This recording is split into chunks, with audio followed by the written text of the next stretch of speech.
You are listening to True Crime Twins, a true crime podcast hosted by Chloe and Melina Canter. True Crime Twins is distributed by Glassbox Media and is part of the Crawlspace media family. Welcome back to True Crime Twins, where we use our occupational and educational backgrounds in criminology and medicine to tell you crime stories. This is the third part of our miniseries covering the unsolved disappearance of Patricia Lee Otto, a 24-year-old mother of two young daughters who disappeared in 1976 from her home in Lewiston, Idaho. Her husband, Ralph, never reported her missing. Suzanne Timms was 3 years old when her mother disappeared, and now as an adult is her mother's advocate. She is extremely focused on finding justice and resolution for her mother.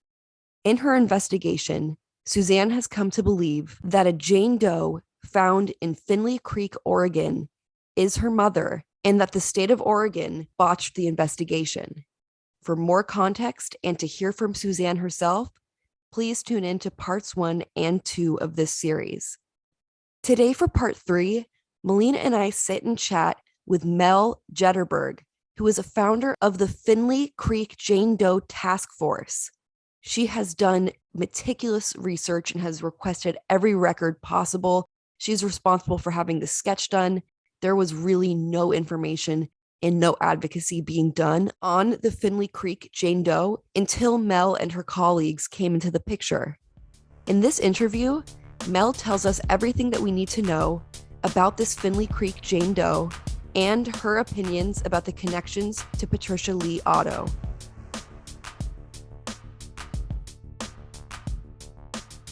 Welcome to the show, Mel. Thank you so much for joining us. I've heard a lot of things from Suzanne Timms. We spoke with her about her missing mother, Patricia Otto. As you know, she has been doing a lot of research into the potential connection between her missing mother and the Jane Doe that was found in Finley Creek. Can you tell me a little bit more about how you became involved? I live in the area where these remains were found. The area is a camping area that's about 25 miles from where I live and where I grew up. And the remains were actually found when I was about 4. And so when I, being a true crime fan, I actually have a background in criminal justice and criminology as well. And I'm a bit of a research nerd. My master's was in information science. I was going to become a librarian and then just didn't. I went into social and human services instead. But I was like, well, I keep hearing about this Doe network. I wonder if we have any unidentified remains around here. Because I'd never heard of any, and I thought I was pretty dialed in, to my hometown. And when I went on the Doe network and plugged in Union County, Oregon, there was a set of remains that had been found that had never been identified. So I went, this is interesting. And it just started, I texted my parents and said, did you know anything about this? Do you remember this? And they were in their 20s at the time with 2 young children. So they're like, yeah, maybe we heard a little, don't really remember. And so I started doing some research online and found where there had been a web sleuth posting made about it, as well as a Crime Watchers post. And very small amounts of information, some information about the area. At that point, she didn't even have a moniker. She was just UP, whatever number, and they described her in these web sleuth posts. So I had read Michelle McNamara's book when it came out, and she was talking about her process as far as working on a cold case and just some of the tactics that she used and the information that she dug up. But that wasn't, she wasn't an investigator.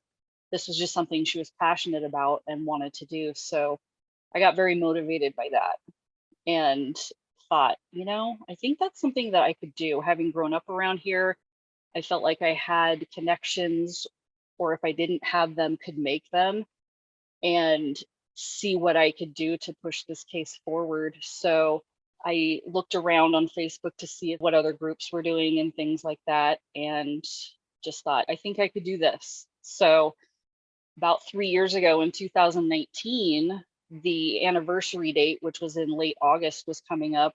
And I said, well, this is as good a time as any. Let's hit it on the anniversary date. So I launched a Facebook page dedicated to Finley Creek Jane Doe. And it was at that point that I named her. That's why I named her that, was so that it would be something catchy and we would have something to identify with her that was memorable.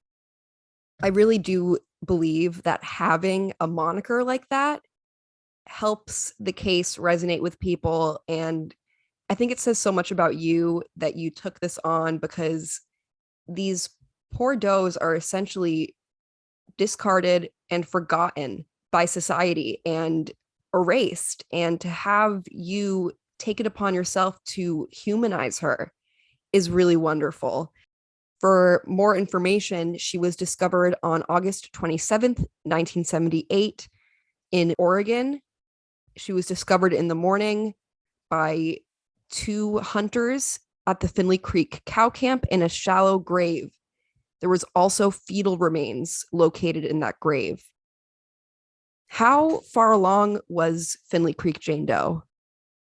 Well, the initial information that we got, because we eventually did get the police records, which was not very much at all, they estimated that she was between 6 and 8 months pregnant. However, in the last few years, we've been able to talk to Dale Mammon, who was the district attorney for our county at the time these remains were discovered. And he said, that was just really a very, very rough estimate. She could have been anywhere from just found out to just having been, getting ready to deliver. It was just such a rough estimate. And when we got a hold of the medical examiner's report about it, there was no more information in there about that. There was no measurement of fetal bones, nothing like that. It was just this little tiny mass of bones that was in the abdominal area. And so it was literally a guess. One of the other unfortunate things is they didn't take any pictures of it. They didn't spread the dirt out. They just talked about this clump of dirt with bones in it that they sent off to be tested, never took pictures or anything like that. The records, the investigating, the documentation that was done in the time was very minimal and not very well done. I will give a little bit of grace because we don't have a lot of murders here. And at the time, it was the state police who had jurisdiction. And because it was in the woods, it was a forest ranger who was doing the investigating at the time. They did call the state lab technicians in, but it was just one of those things where I think it was lack of experience. I think it was the time period, and you don't know what you don't know at the time. There were a number of pictures that were taken at the scene. So you can kind of sort of see this partially dug out skeleton. There are boots that you can see very clearly, little scraps of red fabric that are pictured, very clear pictures of the skull in the dirt. And then there are a group of photos that were taken in the local funeral home where the remains were taken to, where they're kind of spread out at really wonky, weird angles. But you can see the teeth very clearly. You can see there's one hank of hair left on the skull that you can see. But even in the mortuary, they didn't say take pictures of the clothing spread out. They didn't get good photographs of the boots that were on her feet. So you can see them kind of fuzzy at the end of the table, but they didn't take direct photos of those. So while there are a number of photos, and fortunately the photos that they did take, we were able to get forensic art made off of them, there could have been more. It would have been great if they had taken a lot more pictures than they did. The clothing, and I believe there was a wire found near the grave as well. Were those cremated with the body? We don't know. The only word that we have heard in regards to the evidence is destroyed. We don't know what that means. We know she was cremated because her remains were held at a local funeral home here for 12 years. And then the district attorney in 1990 declared case closed, can't figure out who she is, don't know who did this, don't have any leads. So we're going to close the case and destroy the remains. And I was able to locate a note at the funeral home, a handwritten note saying we sent her to the next state over. They sent her to Walla Walla County over in Washington to have her cremated because that's where they did business at the time. That's the only reason we know she was cremated. As far as the evidence, it was held in a completely different area. And while we do have somebody searching the lab where the evidence was held, he can find no documentation of exactly what happened. Was there any evidence that this cord that they found at the scene was connected to Finley Creek Jane Doe, or was that just kind of speculation? Was it in the grave? Was it outside of the grave? It was in the grave, and we've heard little rumors, and it might have actually been written in a newspaper article at the time. I would have to remind myself that it was in the neck area. It was tied in a knot. So at that time, they kind of speculated, well, maybe she was strangled with this. So I don't think they were able to actually definitively prove that that's what happened. And again, when you look at the photos of the remains spread out on the table, the wire's not there either. So if it was on the body, they didn't leave it there. And they also didn't take a picture of it separately, but it was in the grave. Based on the fragments of fabric, it's been speculated that she was wearing red pants and a white halter top. Can you tell me more about the clothes, if anything's known? Definitely red pants, and they were able to describe them as a size 15, 16 juniors. And they could see that there was evidence of length alteration. So what that's kind of told us is that is a petite woman who potentially was pretty pregnant, right? So that's a possibility there. It could also just mean hand-me-down clothes and she altered them herself for whatever reason. They've talked about a white bra or halter style top. And I have talked to the other team members about the fact that if it was a maternity bra, maybe a bunch of men might not have recognized it as such, right? And that's who was looking at it, because they also found other scraps of fabric that were white that weren't part of the bra. They found some additional fabric that were white with red hearts. They described it as red hearts in the documentation. Don't know what that might have been. We've had suggestions that those could have maybe been undergarments, panties, something like that, or it could have been another overshirt, or it's really not clear what these scraps of fabrics were other than the bra or halter top. And then there were also zippers found in the grave, which could have come from the pants. It could have come from a shirt. Somebody did send me a screenshot of a shirt that was vintage that zipped up the back. I have wondered if it was some kind of jacket or something like that. And then there were these hideously ugly boots that were in there that we've always thought, these kind of stick out in compared to the clothing that was found in the grave. But they were very, very worn out boots. And you could tell on, I believe it's the left foot, that the wear pattern is really strange. It's really worn down on the inside of the instep as compared to the outside. And so those are very well worn boots. And we speculate they were worn by somebody who had trouble walking. For a body that has been so decomposed and clothing so just destroyed, it's amazing how much information that's been gleaned that we're able to speculate on. Did you say multiple zippers or just one? I believe it was zippers. They didn't say how many. They didn't like put a number, but it just said zippers. And It's interesting because, and this is kind of a scoop for y'all, we heard back from the doctor, the anthropologist over at Idaho State University, who's examining some cremains for us, that there was a zipper head that she found in the cremains as well. So we're like, okay, that's interesting. But yeah, zippers. Don't know how many, just zippers. Were they able to get a shoe size from the boots? If they did, they didn't document it. Think about a pregnant person, especially with that reported range of 6 to 8 months, but you say it could be earlier, it could be even later. When I was pregnant, I needed to have a band. I couldn't close adult size pants, let alone junior size. Yep. I wish some women were on the scene that could speculate on that, because like you said, men aren't going to have any idea what maternity clothing entails. And if they did, they would have been able to better speculate on how far along she was, probably. I think so too.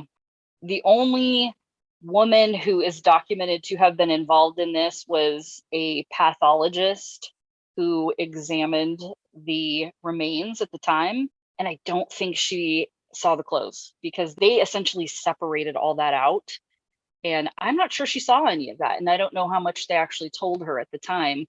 They just needed to have somebody from the medical staff here locally, the hospital, take x-rays, write a report about it, and document her findings in there.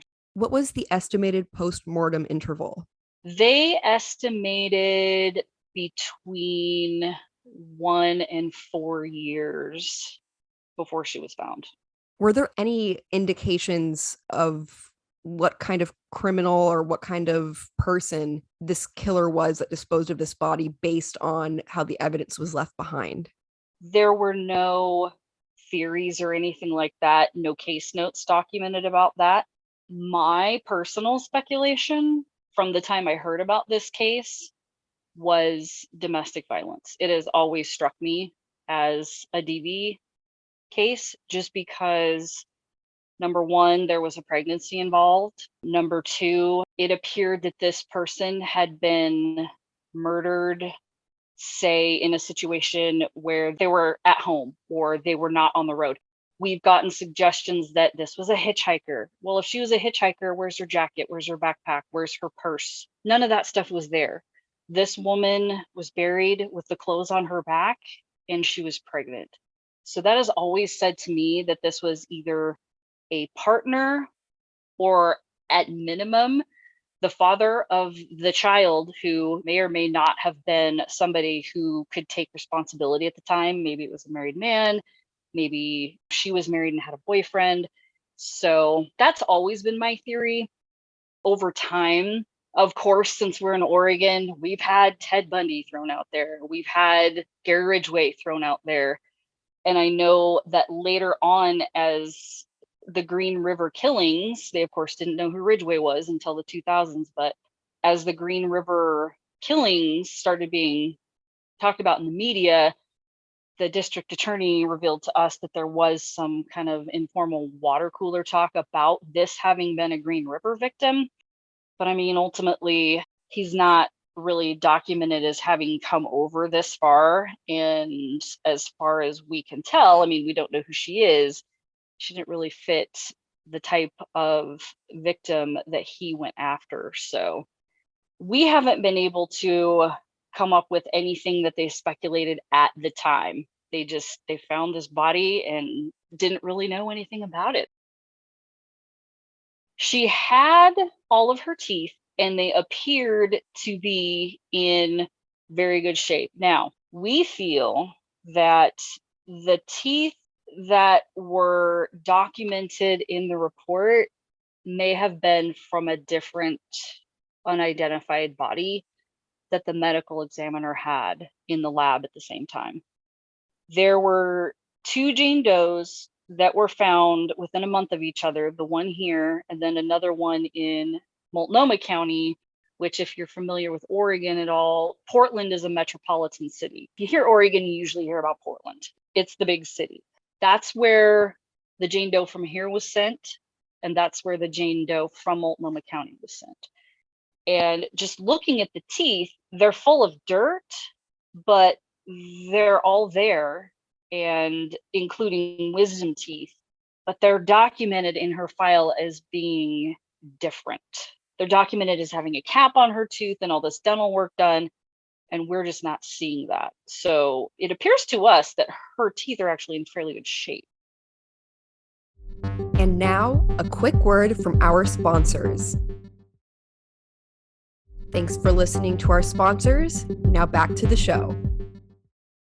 With these two unidentified decedents in a similar area where there's very few homicides, it seems like there's been some speculation that maybe the two were mixed up. Suzanne and her cousin Jennifer are the ones who developed that theory kind of early on, because they were examining documentation between the Finley Creek case and Suzanne's mom's case, Patty Otto's case.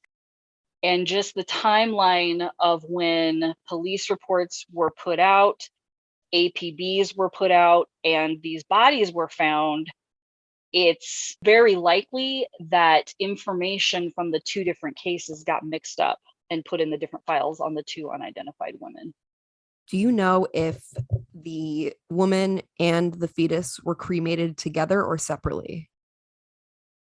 Not for sure. We, again, can assume that, I suppose, but they didn't say any of that. They didn't write any of that down anywhere. And if they did, it's not in this teeny tiny file that we have.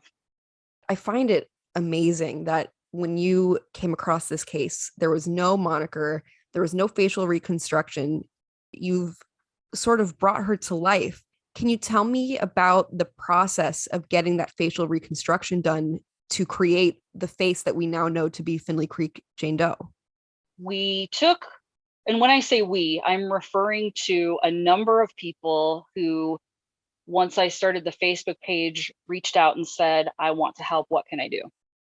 And so one of the first people who reached out to me, his name is Jason Futch. He's actually the author of the Web Sleuths and Crime Watchers posts that we found. And we chatted a little bit, and as more people jumped in, we decided to start a kind of a letter writing campaign to every state and county agency that we could think of to get the records. Because when we were just submitting records requests with a case number on them that had been posted online, we were getting nowhere. They were like, we don't have anything like that. We don't know what you're talking about. So we wrote this very, very detailed public records request, sent it everywhere in multiple copies, and finally the Oregon State Police sent us the file, which, like I said, was not very big. However, in a very awesome twist of luck, they actually sent the photographs too. So as we were looking at these photographs, Jason said, I know somebody who might be able to do something with these. And so we sent the pictures of the skull to Anthony Redgrave. He and his partner, Lee Bingham Redgrave, run Redgrave Research Forensic Services. And Anthony was able to take these really bad photos of this skull and create the digital forensic art that we have now. And I'll tell you what, he sent that out a couple of days before my birthday a few years ago.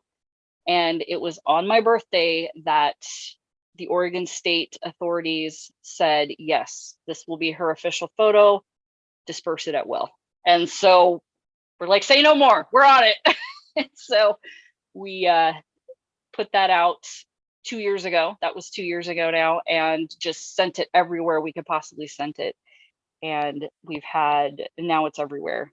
And that is how Suzanne got drawn into the case, because, and she probably told you this story, she was scrolling through and saw this face that looked like her. She likes to say it looked like her on crack, and because the eyes were kind of big and a little more sunken in than hers. But she said, that's me. Why am I being listed as an unidentified person?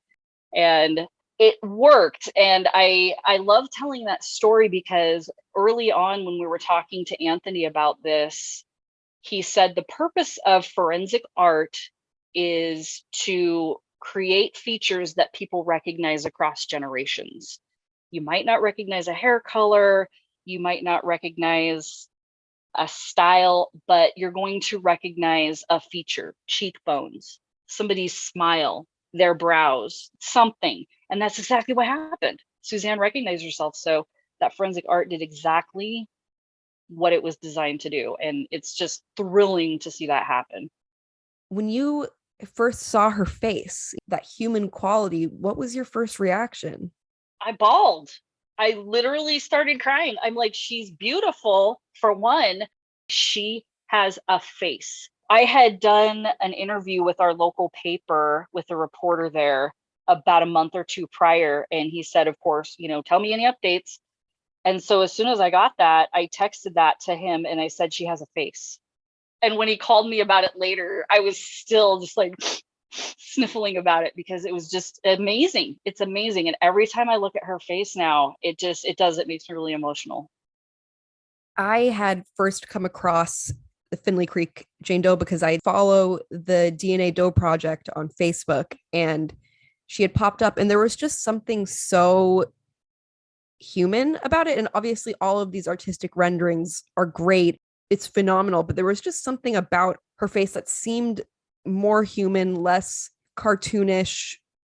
We interviewed Suzanne, and when her face popped up, I was just like, oh my God, that's her. Like, it was just crazy to me, like, especially in the mouth and the cheeks. It's unbelievable.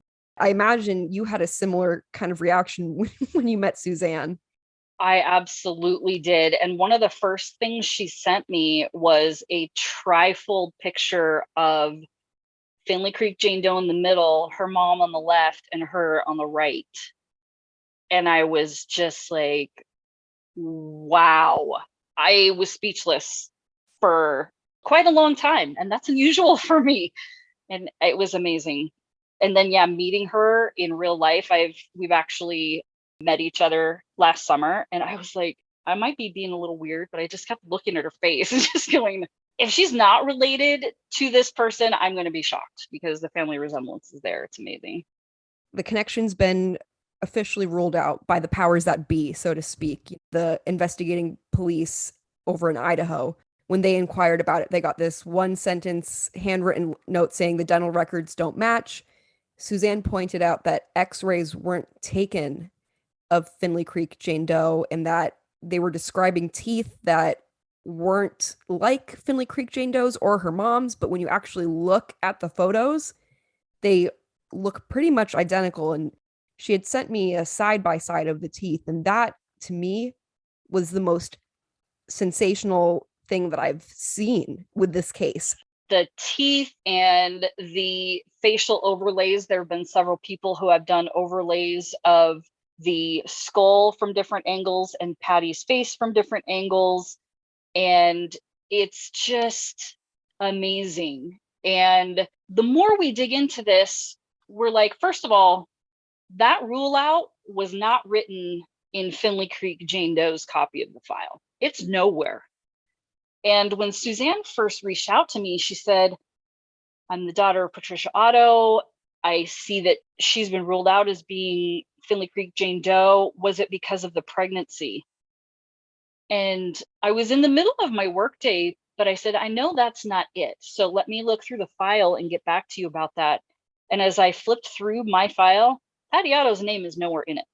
She's not mentioned anywhere. She's not ruled out. She's not mentioned as a possibility. She's nowhere. So then I said, well, where did I get that information from then? Well, it's on NamUs. You take NamUs as kind of the authority. Love NamUs, but the more we started talking about it, how is this possible? And so as she's digging through the giant file, she literally finds it's a little memo. It's not a report. It's a note. Like, oh, while you were out, oh, by the way, these don't match. How do they not match? There's got to be more information than this. So right away we're like, no, that's not good enough. Let's dig into this a little more. All parties involved deserved so much better than just a brush off one sentence. The fact that it wasn't even documented on the other end in Finley Creek's file, that says a lot too. It's just another reflection of a shoddy investigation. When it really comes down to it, poor documentation is a huge red flag. That's just foundational. Do you know anything about potential cause of death for Finley Creek Jane Doe, we know that the manner of death is homicide based on her burial. That's not something that someone does to themselves. That's not something that happens by accident. But with her level of decomposition, she was skeletal. Do we know anything or have an idea of how she died specifically? I think the only thing we can really say conclusively based on the documentation is they didn't document any defects in the bones. Say, so if she had been shot or if she'd been stabbed and there were knife marks on the ribs, anything like that. Nothing like that is documented. So it's more based on the information that's not there than the information that's actually there. So if somebody's not shot or stabbed, then causes of death that aren't going to leave any marks necessarily on the bones might include strangulation, suffocation, things along those lines. I suppose you could speculate somebody was poisoned, perhaps. I don't see any kind of toxicology that was done on these bones that would say yay or nay, but it would have to be something that wasn't as disruptive as, say, a stabbing or a shooting or something like that. But short answer is no, they haven't mentioned anything definitive about how they feel this woman died. I was also wondering, and I would imagine that these records would be destroyed because they were back in the 1970s, but was anyone ever able to look into Patricia's medical records at or near the time of her disappearance to determine or rule out a pregnancy? I'm not sure if they did it at the time, but I know Suzanne in the last year or so has been able to dig up different things, such as a record of a check that her mom wrote to her doctor shortly before going missing. And, she's the one who's been able to get her hands on the one existing set of dental records and things like that. So I'm not sure if they dug those things up at the time and necessarily made anything out of them, but the people that have been going over the records in the meantime have kind of put together this trail of circumstantial evidence that could indicate that there was a particular reason she was seeing a doctor, because it was the doctor that delivered both Suzanne and her sister. That's kind of important to throw in there. Yeah. Wow. I imagine that doctor is no longer with us. Don't think so. Suzanne could probably tell you that. So many people from this case are gone now. So many, because it's been so long. And even in the last couple of years since we've started investigating it, the trooper who initially took the report here passed away just a couple of years ago. And he was in his 90s. And I did make an attempt to try to maybe chat with him through Dale Mammon, but Dale's like, his memory's not great, but I will chat with him about it. And he did. And the one thing that the man's name is Doc Baker could remember was the patterned fabric that was found. He remembered it because it was an event that wasn't common, but really the only thing he remembered about it was finding patterned fabric in the grave. So I realized that was a bit of a meandering story, but yeah, just people, there's so many people who are no longer here anymore. And Suzanne just recently lost a relative that she was going to talk to about it as well, but she passed before she really had a chance to talk to her about it. So We know that she was likely in between the ages of 14 and 25 and in between 5'1" and 5'4". Is that correct? yeah, 5'3" or 5'4". I've seen it different in different places. Is there anything else that we should know about what she likely looked like when she was alive? Based on the hair that was left, they were able to describe her hair as either anywhere ranging from blonde to sandy brown to ash brown. There wasn't that much hair left. And of course, it was covered in dirt, but it wasn't, say, jet black, right? So lighter colored hair, and she did have a good set of teeth. We've talked about that. She didn't appear to have any major fractures or anything like that that had healed to her bones, not that were noted anyway. and just that she was a petite woman, and they estimated that she probably weighed in the low 100s when she was alive. I think the highest estimate was like 120, 125 pounds, something like that. Can't get over the pregnant lady wearing junior size pants. I know. I know. Has Suzanne, though, talked to you about how she looked during her pregnancies or sent you any pictures? She hasn't directly, but she did post something on TikTok, which is actually how I met her. Her belly was so small. It seemed that Ralph Otto had all of the power in that dynamic. She was completely financially dependent off of him. She'd met him when she was just a teenager. If I were in that position, I would really be concerned that if he found out about a pregnancy, that I would never be able to get out of there, because he would have the wherewithal, he'd have the resources to sue for custody and potentially even compromise her ability to see her own kid, thus forcing her to stay with him. There's no evidence that he ever really wanted the kids. Once he got them to himself, he gave them away to family members. It just seemed to be a way that he controlled her. So I don't think that she necessarily would have told anyone if she was trying to get away from him, which she almost certainly was. Yeah, because she was going to college. She was taking classes so that she could gain a career. She had actually moved out of the family home at one point and was supporting herself. So yeah, she was making those moves.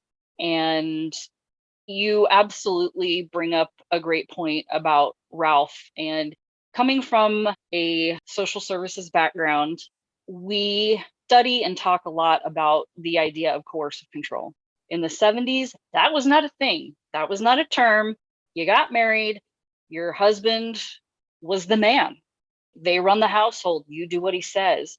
And just knowing Ralph's background, he had a history of targeting young girls. He liked them younger because he knew he could groom them and control them. That included his wife, that included people he was having affairs with. He wanted that element of control. And by the time she's got 2 kids with him and has been married to him for 6 or 7 years, she knows this. And she knows what she's got to do to get away from this man. And so she was fully attempting to do that. And one of those things is, I'm not going to tell him I'm pregnant because I'm going to be stuck. If you have any information regarding the disappearance of Patricia Lee Otto, or if you have information about Finley Creek Jane Doe, please refer to the show notes with emails and phone numbers of the proper contacts for those cases. You can keep up with the True Crime Twins on social media, on Instagram at True Crime Twins Podcast, and on TikTok and Twitter at True Crime Twins. Please take a few minutes to give us a 5-star rating and nice review on your preferred podcast platform. True Crime Twins is a weekly production. Look out for new episodes every Monday.